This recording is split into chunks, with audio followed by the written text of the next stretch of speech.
आप सब लोगों का चिंतन हमें मिला। थाईलैंड और कंबोडिया की यात्रा के दौरान आप सब लोगों से विचार मंथन हुआ और आप लोगों के जो पॉजिटिव वाइब्स मैंने फील किए। मुझे नहीं पता ये यात्रा क्यों हुई। अनीता जी से 15 साल से लगभग फेसबुक से जुड़ा हुआ हूँ। जब से मैंने फेसबुक शुरू की होगी 2009 से, उसके 1 साल के अंदर वो कविताएं लिखती थी या कुछ कविताएं साहित्यिक उनका लेख था, तो वो कनेक्ट रहा। 2 साल पहले रिवाइव हुआ उनका हमारा रिलेशन एकदम से सडन। पंचम धाम का उन्होंने इंद्रेश जी की फ़ोटो डाली, तो इंद्रेश जी की फ़ोटो डालने के बाद मेरा उनसे शुरुआत से ही एक अट्रैक्शन था कि मैं उनको समझना चाहता था कि इंद्रेश जी आखिर इनके बारे में इतना सुनता हूँ, इतना समझता हूँ। तो वो उन्होंने कनेक्ट किया। कनेक्ट करने के बाद थाईलैंड की यात्रा के बारे में प्रस्ताव रखा, पंचम धाम के बारे में बताया। अमूमन मैं पिछले वर्ष जाता, लेकिन मैंने कहा अनीता जी पहले मैं आपसे एक बार मिलना चाहता हूँ। तो वो उन्होंने शायद वो भी उस यात्रा में नहीं गई 2023 वाली में। पहले वो खजुराहो आई, तो हम लोग बैठे, हम लोगों ने उस विषय पर मंथन किया, चिंतन किया कि ये चीज़ जो ज़रूरत है देश के लिए, उस पर हमको आगे आना पड़ेगा। तो 2024 की यात्रा मैंने पंचम धाम की।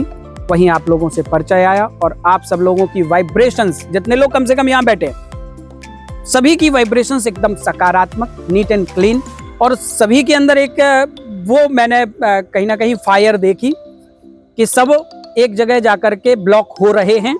उस ब्लॉक के बाद वो जो नई एनर्जी को चैनलाइज करना चाहते हैं, जो चैनल देना चाहते हैं, उसको दिशा देना चाहते हैं, वो अभी भी कहीं ना कहीं मिसिंग हो रही है। वो जैसे ही लाइट मिल जाएगी तो वो एकदम से कहीं ना कहीं कोई एक बहुत बड़ा क्रिएशन निकलेगा, मुझे ऐसा विश्वास है।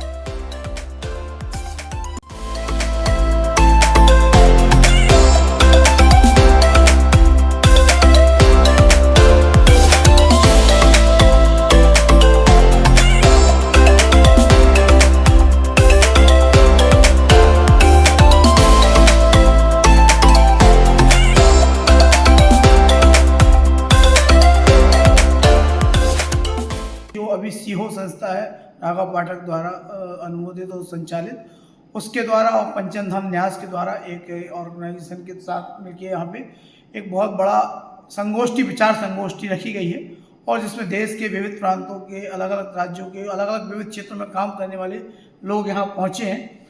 और उन सब के बीच इस बात को लेकर चिंतन हो रहा कि आज जो बच्चों की पीढ़ी है, नई पीढ़ी है, वो बच्चे किस तरीके से उनका ब्रेन वॉश करके शिक्षा के माध्यम से उनके मन को दूषित किया जा रहा, विचारों को दूषित किया जा रहा और संस्कृति से दूर किया जा रहा। तो उसी सब चिंता को लेके एक संगोष्ठी है, 3 दिन की संगोष्ठी है, और इसमें विचार मंथन हो रहा है इस बात को लेके कि बच्चों को कैसा सिलेबस दिया जाए, क्या पढ़ाया जाए, कैसी शिक्षा दी जाए, उन्हें क्या ऐसा सूत्र दे दिया जाए बच्चों के हाथ में कि जो पीढ़ियां बिगड़ रही हैं या जिनको बिगाड़ने का प्रयास किया जा रहा या संस्कृति से दूर किया जा रहा, वो अपनी दिशा से भटके ना और सही दिशा में एक राष्ट्रवादी चिंतक, विचारक के साथ साथ एक राष्ट्रभक्त नागरिक के रूप में इस देश में निकल पाए। तो अलग अलग क्षेत्रों में काम करने वाले जो प्रतिभागी इस संगोष्ठी में आए हैं, इसे अगर राष्ट्रीय संगोष्ठी भी कहेंगे तो बिल्कुल गलत नहीं होगा, क्योंकि इसमें जो देश के मतलब विदेश से भी लोग पहुँचे हैं और देश के अलग अलग क्षेत्रों के, राज्यों के लोग भी पहुँचे हैं।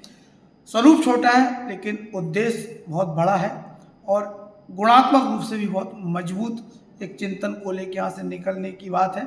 और अगर इस समुद्र मंथन रूपी संगोष्ठी में कुछ अमृत निकलता है तो ये भी तय है कि आने वाले समय में बागेश्वर धाम के पीठाधीश्वर पंडित धीरेन्द्र शास्त्री महाराज के माध्यम से इस अमृत को पूरे भारत में लोगों में वितरित किया जाए, उन अमृत बूंदों को संस्कृति के रूप में, शिक्षा के रूप में, संस्कार के रूप में।